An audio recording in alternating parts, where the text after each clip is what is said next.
Сыктывкаре в новом жилом комплексе по улице Панева ключи от новых квартир в рамках программы по переселению из аварийного жилья получили сразу несколько семей.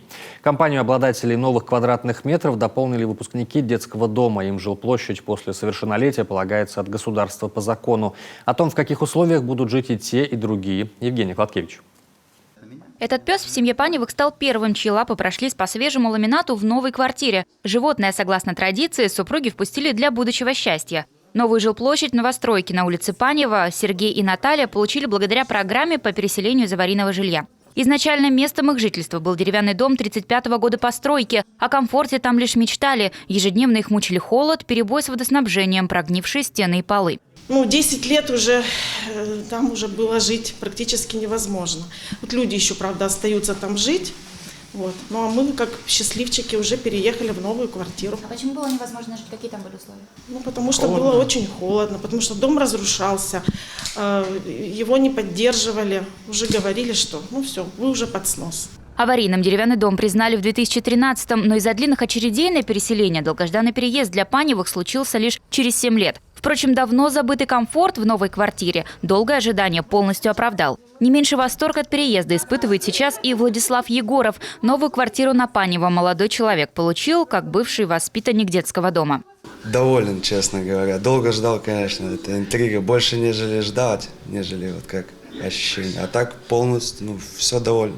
Всем доволен, то есть нету замечаний, звонили, спрашивают, администрация, все ли хорошо, ничто не протекает, ничто не рушится, все хорошо, то есть к этому нет вообще замечаний. В очередь на получение квартиры Владислав встал 4 года назад, сразу после прихода из армии. Согласно закону, ему, как сироте, полагается полноценная квартира площадью не менее 13 квадратных метров. Новые же апартаменты оказались больше. Что важно, ежегодно число получателей жилплощади увеличивается. В этом году ключи от своих квартир получил уже 81 человек. Мы объявляем аукцион, нигде не ограничиваем, пишем просто черта города Сыктывкара.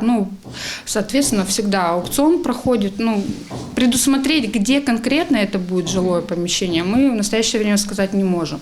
Но мы приобретали жилые помещения в Эжинском районе, потому что это тоже черта города Сыктывкара. На улице Панева, 65 лет Победы, это Кочпанчит. Получается, в Верхнем Чове даже были. Но отказов от граждан у нас пока нет. Все довольны, все заселяются.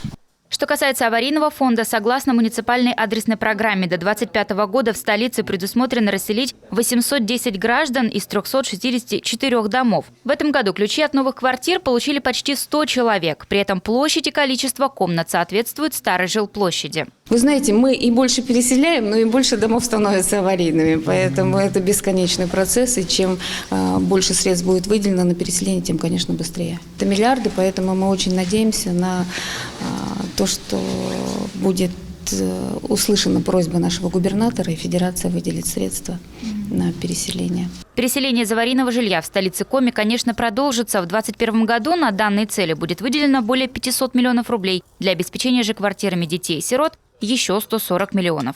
Евгения Кладкевич, Дмитрий Булаев, телеканал Юрган, Сыктывкар.